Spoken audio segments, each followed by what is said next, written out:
Just two adjacent girls living in a lovely world.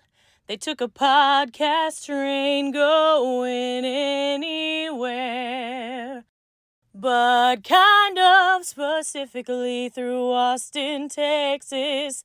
Yeah, hook 'em horns. Welcome back, y'all. Welcome to Adjacent. We have one of our besties in the house. And I just had spent water at her.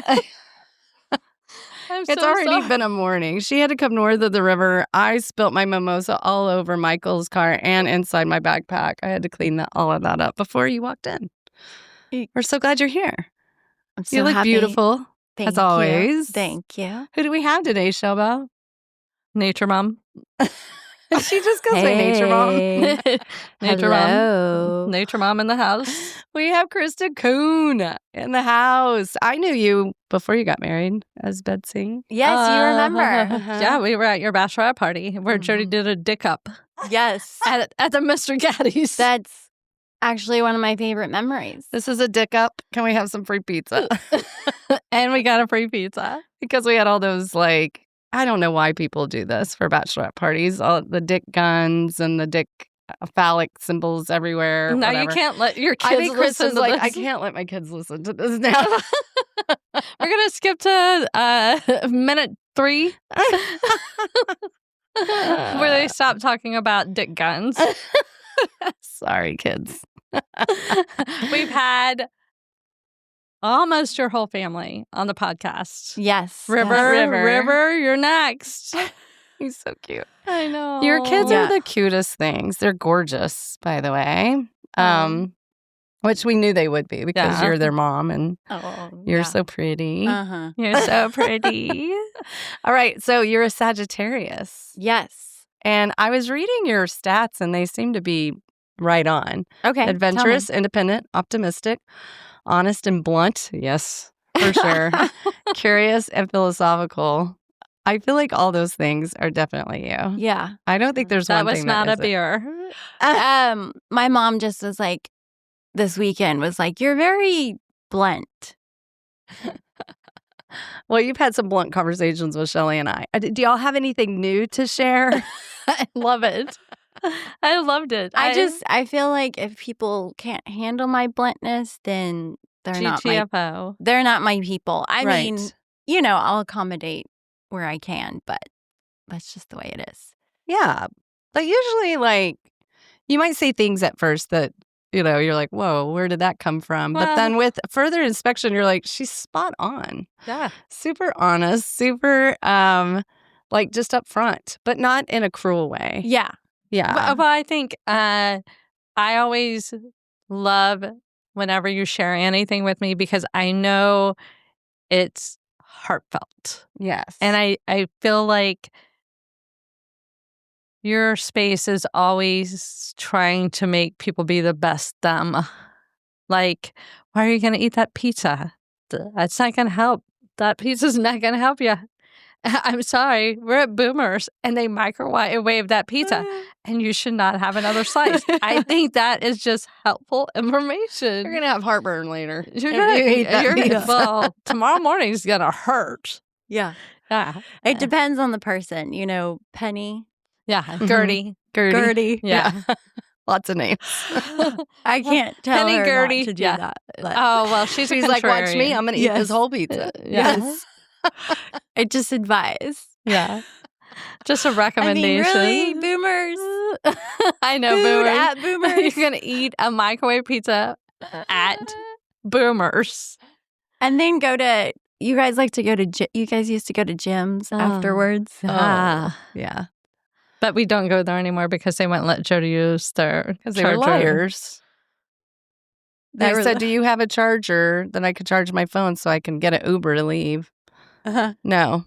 I'm like, you all have iPhones. There has to be one charger back in there. gyms has a charger. And there were cops everywhere. And John's Shelly's like, we'll just get you an Uber. It's fine. You don't have to fight with the gym staff. I have another memory of Shelly when you had an Uber and then they wouldn't let you take your drink and then you're like, okay, then move along. That was so fun. That was a good old day. Before we got all old. That was Kat. That was Kat's bachelorette party. No, it was a shower. It was something. Now we're all married, and now we don't have kids, lots of kids. Yeah. Our brood is so big. You have 3. I have 3. Shelly has 2. Yeah. Gertie has 2.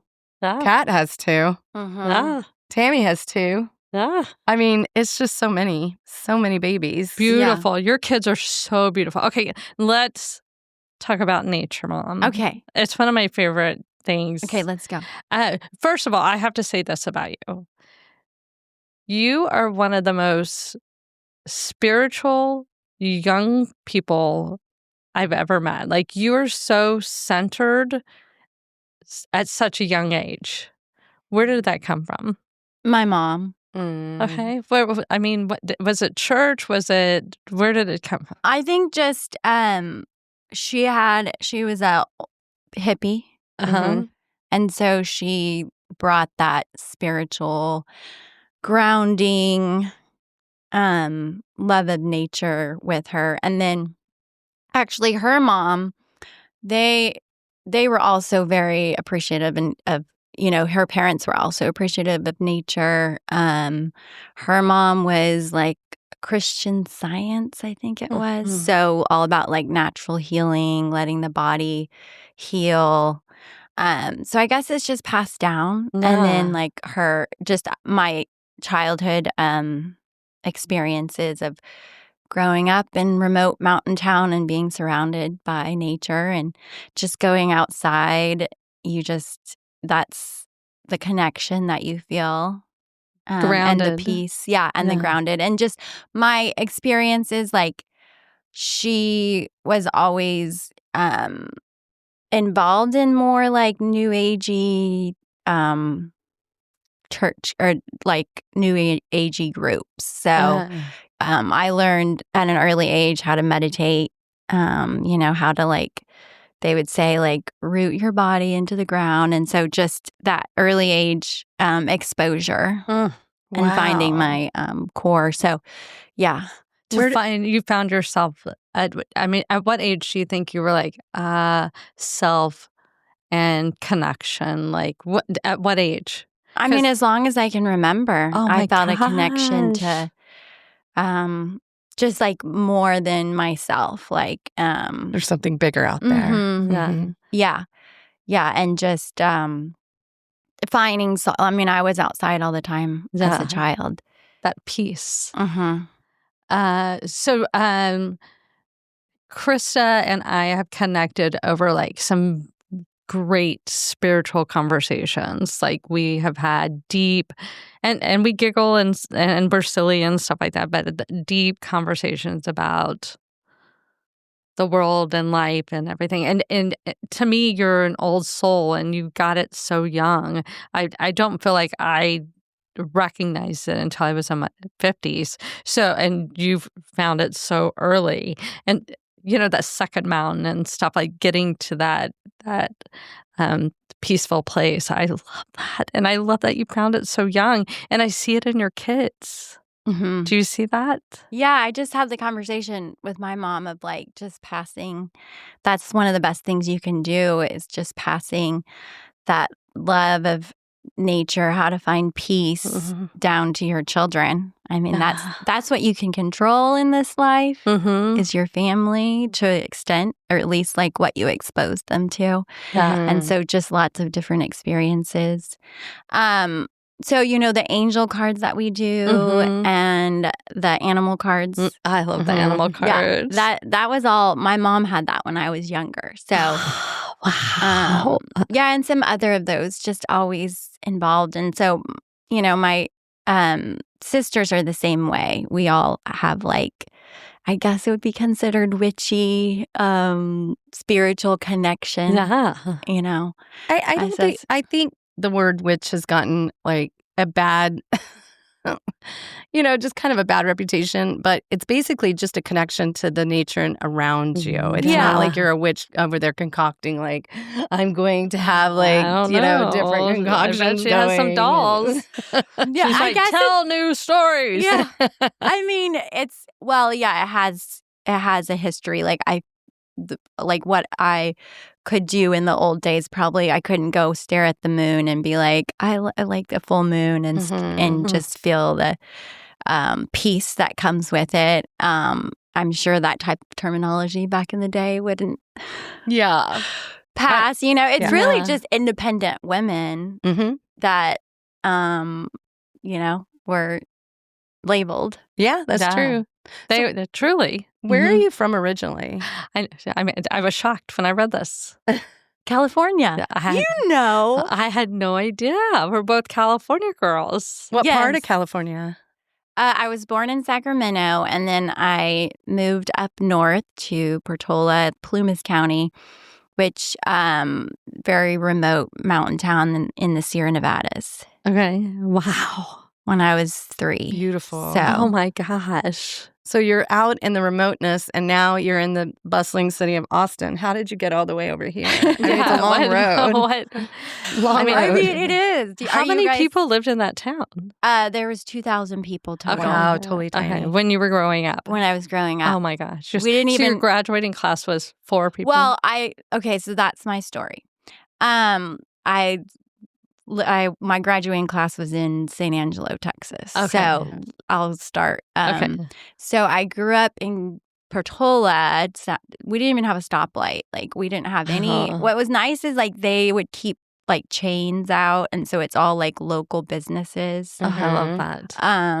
So for our shopping, we'd have to go to, that's the thing, no Safeway or anything like that. For no our H-E-B? How did you survive? No H-E-B. There's no H-E-B in California. They wish. Exactly. Everybody does. I mean, the closest they have is Safeway, and it's okay. It's all right. So we would do all our shopping. For your locals, that is family with the Randalls. Yeah. Yes. And is Albertsons part of it? Yeah. Oh, Jody, Tom Thumb. Jody loves Randalls. She's the one that it's only convenient. She's the one that keeps them in business. Us too. Oh, I forgot. The Grabe sisters. They keep them right. So we would do our shopping in Reno, and that was about 50 minutes, an hour away. Yeah. So I just remember late nights going and doing our shopping run at Costco, and driving home. I mean, that tracks being a witch. Y'all only come out at night, so there's that. Not the most organized family life. And then we moved down. It's a canyon, so we moved down to Quincy, which is in that same area. About 5. I moved up from 2,000, a town of 2,000, to a town of 5,000. Okay, doubled it, almost tripled. And so then I was there my 8th grade year. I was there. And so after that, my mom's parents, her dad passed away. They were in San Angelo. And so her dad passed away. And so it was my grandma by herself. And my mom was trying to find a way out of California, just some circumstances. She wanted to a change. Start a new life, have more job opportunities than what a tiny little mountain town brings. We moved to amazing San Angelo, Texas. San Angelo. So was your mom originally from San Angelo? No, it was my aunt moved there because her husband was in the military, because there's that military base. It is a big, huge base. Yeah, the Goodfellow. And then my grandparents, they would travel every few years. And so they would actually move every 4 or 5 years. So they moved there. Okay. Wow. Maybe that's where you got your wanderlust. Yeah. When you were growing up in the mountains, did you just explore? Oh, yeah. It was amazing. I actually take my kids. I actually took my kids about 6 years ago, and they were just fascinated. They're like, "You grew up here? What did you do?" And it was just because it's a whole nother experience. Right. Yeah, there's so much to explore. There's 7 lakes, rivers. Beautiful. I want to take y'all there too. I'm in. Okay, I'm in. Let's go. Let's go right now. Tomorrow? Just endless hiking. And not too crowded. Oh, I love it. How... And cold. And where do you fly into? Well, Reno. and then you drive to California. Like it's about an hour. Yeah, it's close to Lake Tahoe, but it's kind of like the unkept secret. So now you're letting it out. Ooh. Well, thank you. Oh, we would yeah. love for you yeah. to not be a gatekeeper for us. Yeah, and thanks for let us go. not being a gatekeeper. We would love to go. I'm in. Okay, so you landed in San Angelo. Yes, I started my 9th grade year. It was a big change overall, just culture shock. I bet it was a cultural shock from mountain town to military. Yeah, well, just that you've been to San Angelo. It's like the plains, mesquite with, the horizon one line. And so it was pretty, not depressing, but kind of like just, the change was, and very hot. Yeah. So you went from like beauty, Eden's Garden to like all of a sudden you're in like hell, desert, mesquite, flat, nothing for miles and miles. Yeah, we moved in with my grandma, and my grandma, she didn't even have air conditioning. She had a swamp cooler. Ew. And I remember I had to share a room with my sister, and we actually slept in the same bed, and we were we moved in August. Touch each other. And we were like couldn't have any clothes on at night. We were just like dying. Yeah. It was so hot. Yeah. Like you're Elizabeth, like, why does my mom hate me? I was like, what is this place? It's not as humid as here, but it's close. I mean, it gets pretty dry but it's just heat hot. is so hot. Yeah. 105 is 105.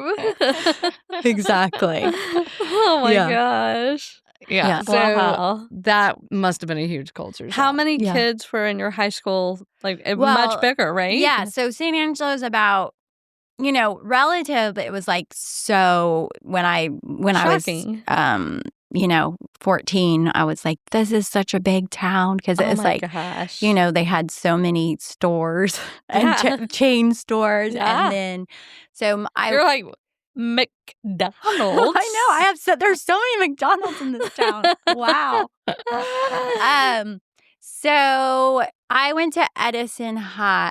It was a junior high. Why is there a strip club, pawn shop, McDonald's, strip club? Well, I will say what does that mean? where we moved to San Angelo, it wasn't like the best part of town. And so my middle school was, there was definitely a lot of space to get into trouble if you wanted to. Right.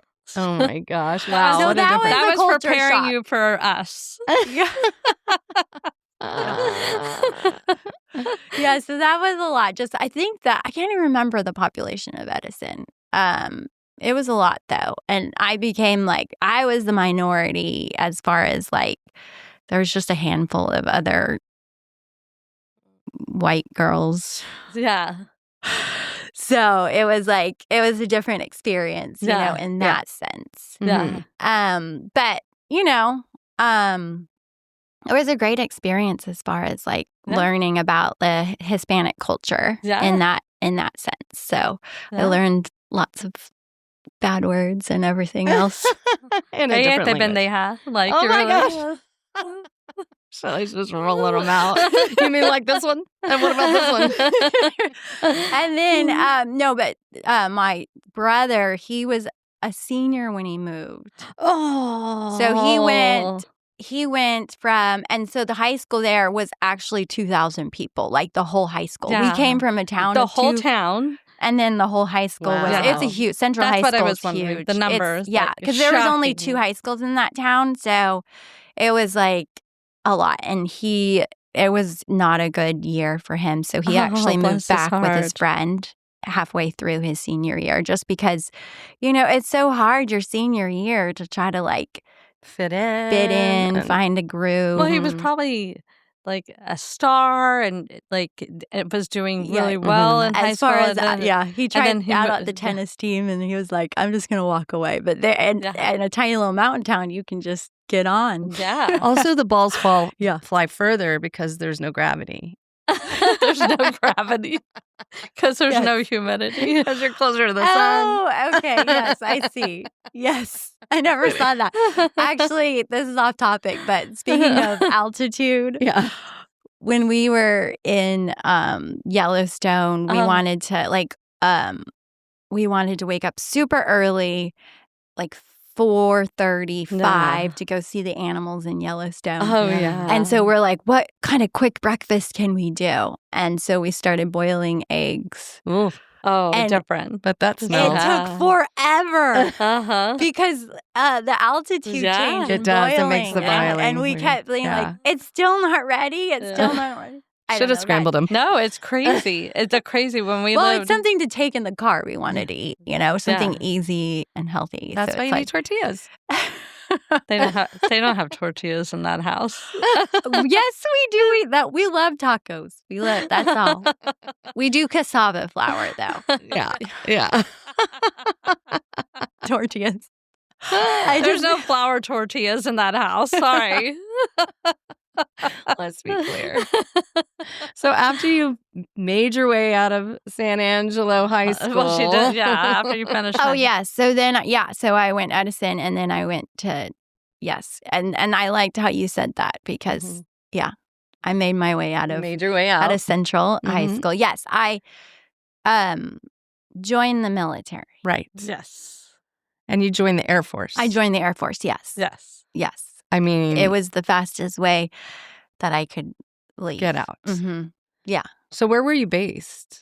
Okay, so Basic training. San Antonio. Okay. Lackland. Oh, nice. Fun. Yeah. Yeah. So Lackland, and then after Lackland, Fort Huachuca. Where's that? That's in Sierra Vista, Arizona. Okay. So it's an Army base because I was intel, Where? signals intelligence. Oh, so wow. you kind of, when you're signals intelligence, you train with all the different branches. Mm-hmm. I'm sorry, where is it in Arizona? Sierra Vista, like an hour from the Mexican border, like Okay. really Okay. far south. It's Okay. the best sunsets too. Oh. I guess it's like the Gila Like Big Bend? Mountains. Yes, similar. Uh-huh. Like it's kind of close to Tucson, like that area. Okay. Mm-hmm. Wow. Nice. Yeah. Wow. So you were in Intel. Yes. So, and then I went from there. That's where I learned what's called Morse code. Uh-huh. I tried to, I don't have it anymore. I actually tried to copy it the other day just to see what I retained. And I could do like 3 words. Well, go ahead and prep. No, Get ready. I mean, you never know when you're going to use it. Exactly. And then from there, I went to a naval base, Pensacola, Florida. Oh my gosh. Do you know where that is? Yes. Yeah, it's called Couri Station. in Okay, I have to Pensacola, tell you Florida. guys, because y'all don't get to see That's Krista. crazy. Krista is gorgeous. Yes. And so she's talking Stunning. about this. And also we kind of think of her as like our baby sister. Yes.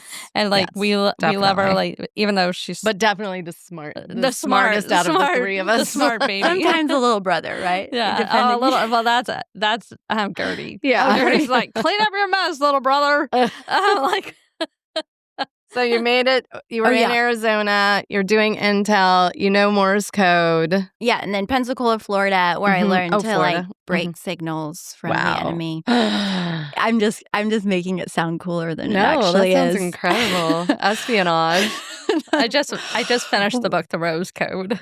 Yeah. So Oh, you need to read Code Girls. okay. That it's about women that were breaking code in World War II. Oh, yeah. They yes. were That's recruited Rose like Code. teachers, Yeah. math, and so it's very interesting. Yeah, same. That's Rose Code. Yeah. That's so cool. No, but you learn like just so signals, and then Misawa, Japan. Japan. Oh my god. So I really wanted to travel. a so- blonde woman in Japan. So you were like, they were like, you. Who are you? Oh, yeah. Yeah, I've always had that taste to just travel. I mean, I Travel. still do. I have the travel this- bug. yeah. Yeah.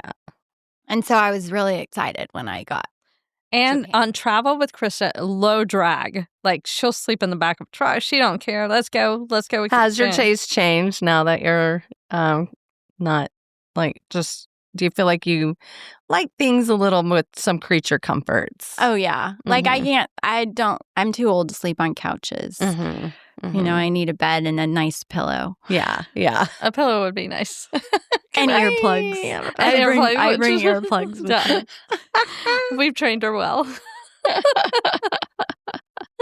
Well, some people are just very sensitive to just breathing. They're like, you were breathing in your sleep. I'm like, what?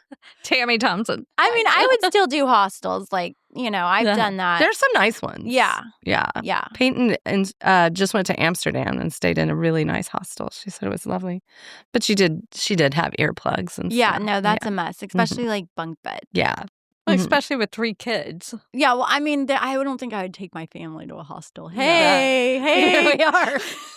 Well, of all families, your family could do it. Yeah, they could. They could. Like your kids are down for it. They have y'all's wanderlust. Yeah. I think they love the adventure and they love traveling. So y'all have done really well by teaching them, like, hey, we're going to do this. We're going to go on. How many big trips a year do y'all go on? Well, we definitely do a summer. And then... when are they not traveling? Yeah, y'all do travel. I mean... We try to do, like, camping around spring break time. And then the fall is just really busy. So busy. But we'd like to just do local trips, to see family around here. But I would love to do, like, a camping in the fall, when like, November time frame. But I can't always get that done. So definitely about 2 trips. Because spring break 2 and then big trips. The summer. 2 big trips, but y'all are on the go. And, like, it's like, whose ranch is this? Whose ranch is that? Like, where are you? What's I know, you are on? Always on the go. I love it. I love it. Good for you. Who's your best traveler out of your kids? Who's the most go with the flow? They're all really good. So we took Ashton on a big trip after 5th grade. We went to Italy. He loved it. And Norway was his favorite. So I think those are the only, Italy and Norway. And he did great. He was, he kept up with everything. I mean, and sometimes when we'd go to restaurants, I was like, don't touch it with your hands. In Europe, they're very particular about like not eating food with your hands. Like they'll eat pizza with a fork. Yeah. I like to eat pizza with a fork, too. And we're all like, we're kind of middle ground. We don't eat everything with our hands, but I'm like, okay. So like, but he did great. And then, Nora is always, she's going with the flow. She tries to get me to buy everything for her. Right. But that's the age. But besides that, I just took a trip. Well, when she's famous, you can do the same to her. Yes, because she will be famous. Oh, she's a stunner for sure. So they are all really great. Yeah. So is River go with the flow, or is he blocked by a big beaver dam or something? No, he's great too. They're all like that. Like they're all fine in the car. We, because we just, when we went to Montana this summer, we did lots of traveling, and they entertain themselves. Yeah, I'm very blessed to have that. And they're a family unit, and they all help out, and they all when I've seen y'all together, it's like they all jump in, and there's not they're in for it. Yeah. I do love that they're like they definitely just go for it. Yeah. They're not like let me put my toe in the water and try it out. Yeah. They're more of like jump into the pool, jump into life. Well, but Nora's like, take a picture. I'm going to jump in the water. Exactly. Yeah, I love her. And let me see it. Yeah, let me see it. Let me approve of that. Let me see it. So when you were in Japan, did you love the Japan experience? Yes, it was great. Yeah, it was like one of my favorite life experiences. Just. It's hard to explain, just living in another country. I recommend it for everybody. Oh, yeah. And I'm like itching to do it again. Oh, okay. Where would you go? Well, I liked working for like DOD. I did or whatever it's called now, Department of Defense. Like I did like working for like the American federal government as far as like living over there, just because of the accommodations and stuff. So being a speech pathologist for like a DOD school. Oh, nice. Nice. Finding a place. So like wherever in Europe. I don't really want to do Japan again just because I've done it. Yeah. Right. I saw there's some job openings for like speech pathologists as far as like early childhood. And I'm like, that sounds like too much responsibility because you're pretty much managing the whole program. Right. So not yet, but I'm like, once my kids all graduate, but once my kids graduate and if you could go anywhere, where would you be like, oh, I'm in, and we're taking the whole family. Let's go. I mean, really, I would love to go somewhere in Europe. Yeah. Like, even I've always wanted to see Eastern Europe, you know. Oh, yeah. Latvia, Lithuania. Oh, nice. That area, I think, would be amazing. Yeah.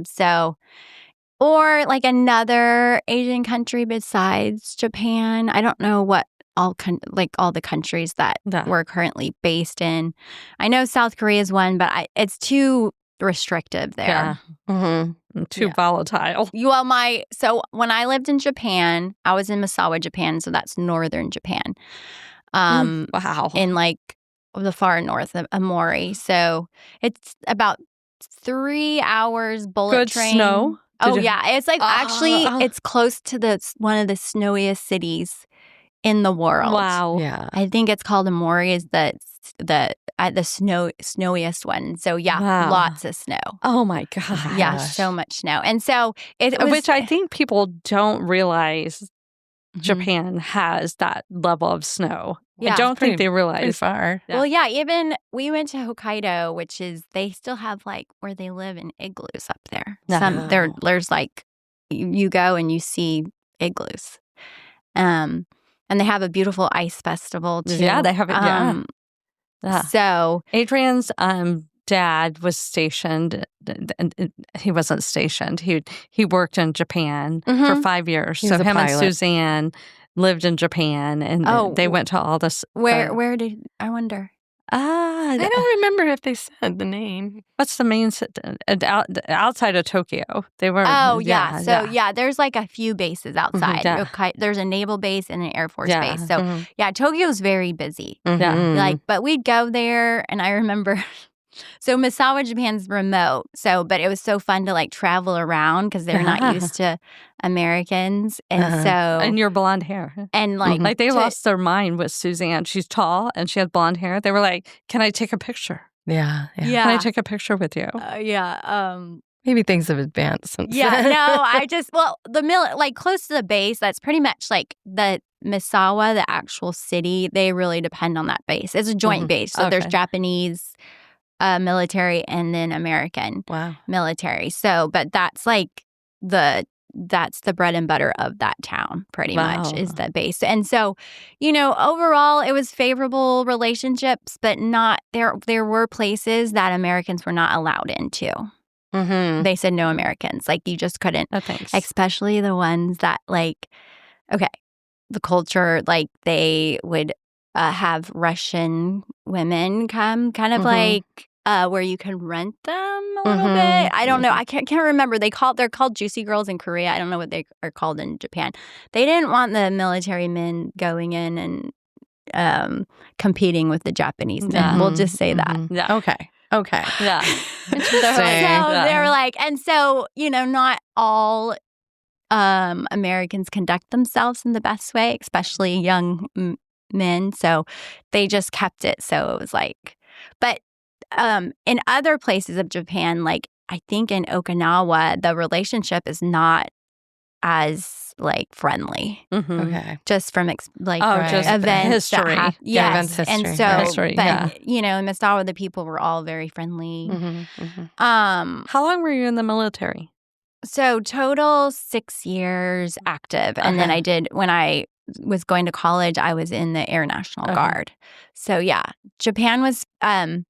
One funny thing is we'd like to go camping on the weekends, like a big friend group, or whenever we could get off, because I was shift work. So it was like sometimes I'd work nights, sometimes I'd work days. And so we couldn't find this location, and we went all the way to almost to the east coast of Japan, like that side. And so there's like, they did not recognize, they were not used to Americans at all in that area. There was no translation to English, you know, it was all the, it's like 3 languages, hiragana, katakana, and kanji. So those letters. And most of the time it's translated to English. And so it was late at night. We couldn't find anything. So we just decided to set up our tent. And we realized it was in the middle of the city, like the city park. So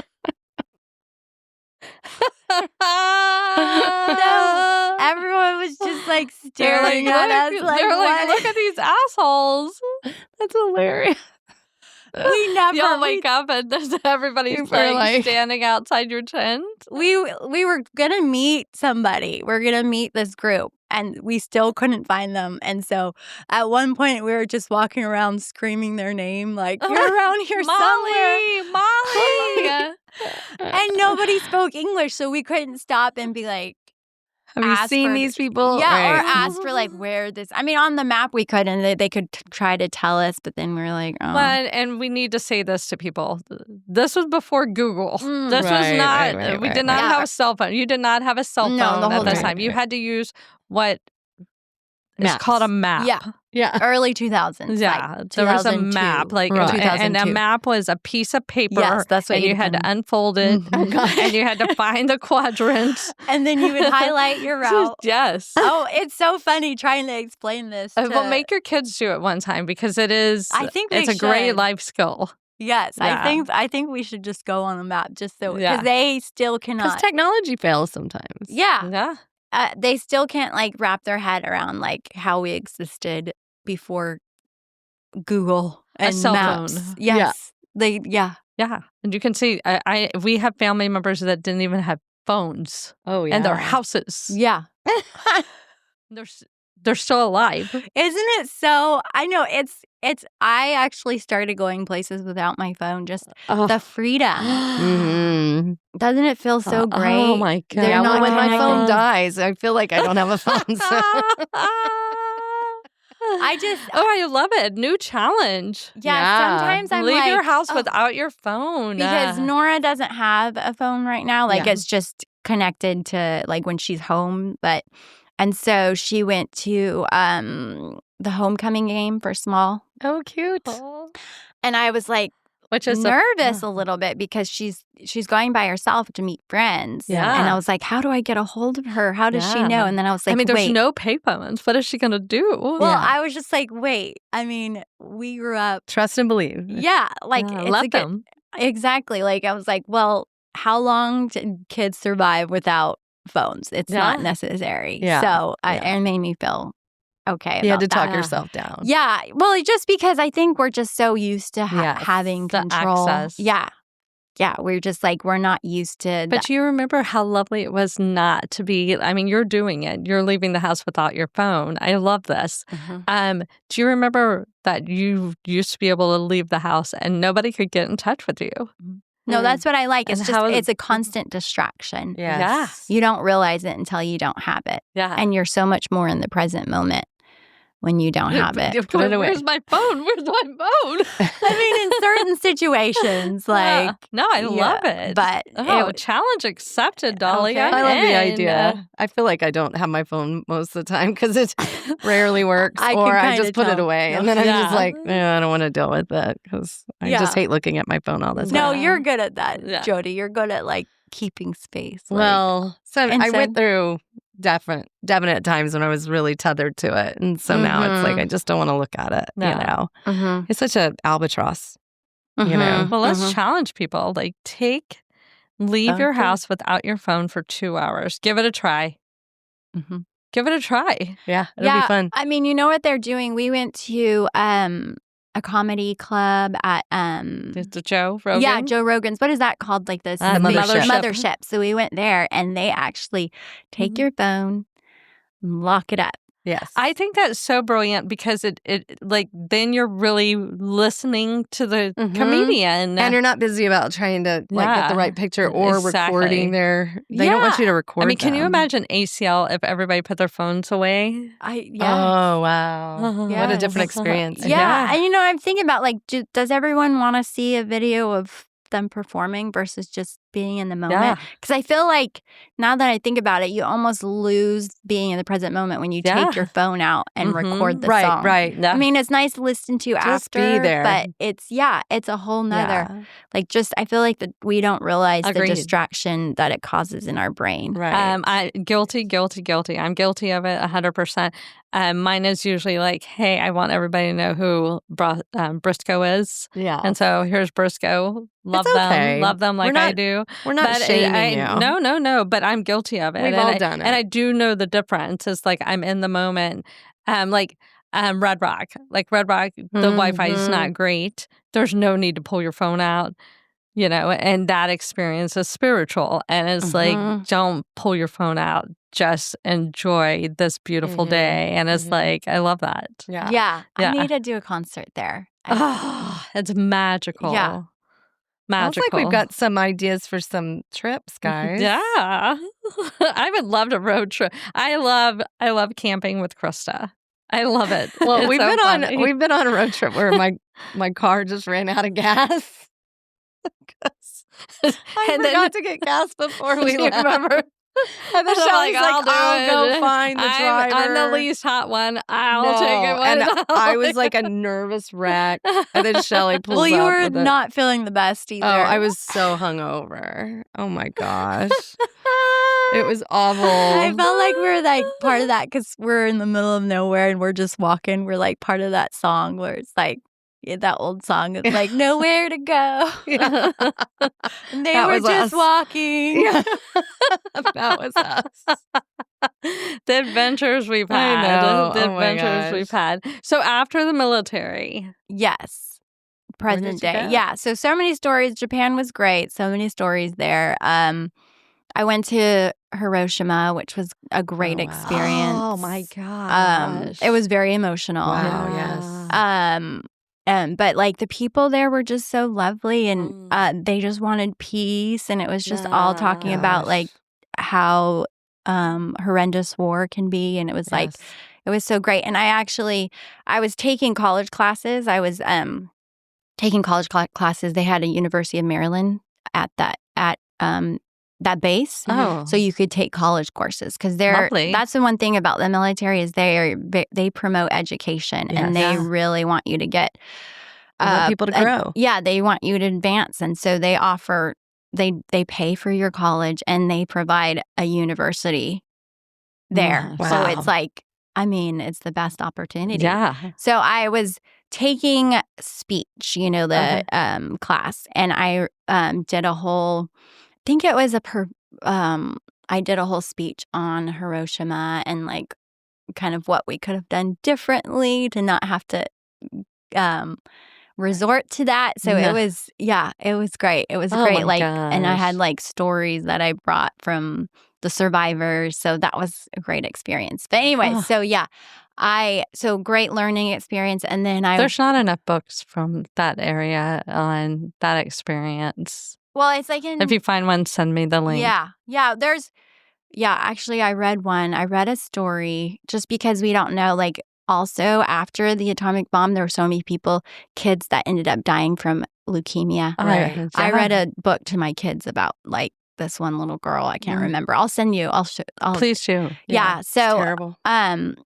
Anyway, so I went to... Everybody needs to get along.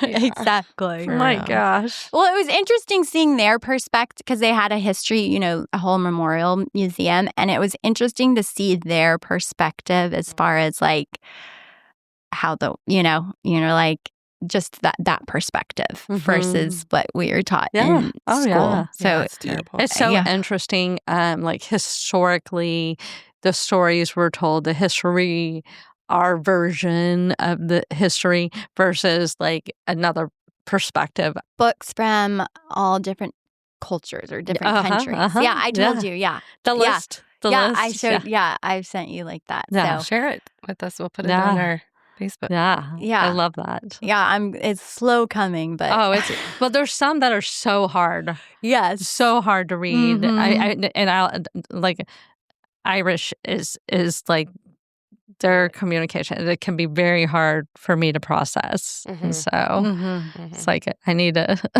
Yeah. You need a translator. I need a translator. Oh, yeah, in that sense. But I think a lot of it's like translated into English too. Yes. But it's great to see. But you like lose. Yes, exactly. And some it's like, okay, this is very lengthy, but Yeah.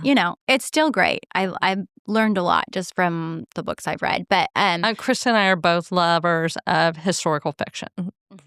Yeah, That's share. How I learned my history. No, yeah, exactly. Chris and Hannah. I can tell you the dates after Chris that. and Hannah. Yeah.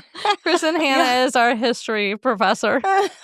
She's a great writer. I also love all the Outlander books. That gives you a good Diane. Yeah, so funny. Jamie, where are you? Yeah, I know. Okay. Is he on your laminated list? Well, are we there now? Yeah, go ahead. Okay, Who's on your laminated list? so much.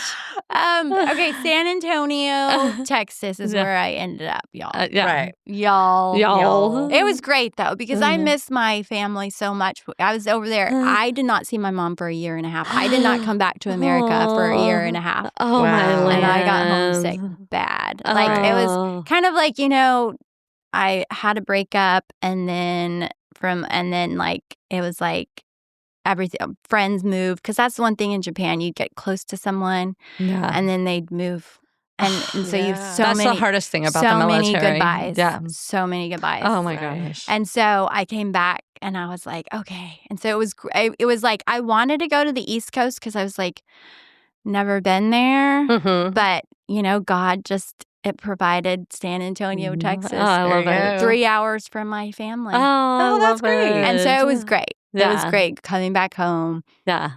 And I spent a lot of time with my family and my sisters, and it was like that time of reconnection. Yeah, because you're never going to get that time back, and it's like different when you're younger. Well, you know that when you're gone for a year and a half and you don't have, you can't call mom like now. You can't get on a cell phone. The military has cell phones and stuff. You didn't have that. We didn't have that. So it was like once a week and letter writing and waiting for letters to come. Well, it's 12-hour difference. So, I'd always have to be like, okay, what time is it there? It's just, it was, Right. Well, and you had to pay for the phone. Did you have to pay or did you they have like, actually on the military it doesn't cost money because of the way that it's like the way that they connected it, which is nice. Like people that lived off base, I think they did that. But in the military, there's like a American Pacific number, which was nice. Nice.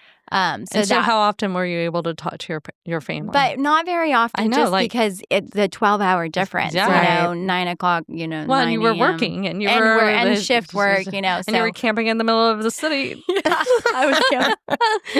I love that story. And exploring the nightlife. Yeah. Konnichiwa. Yeah.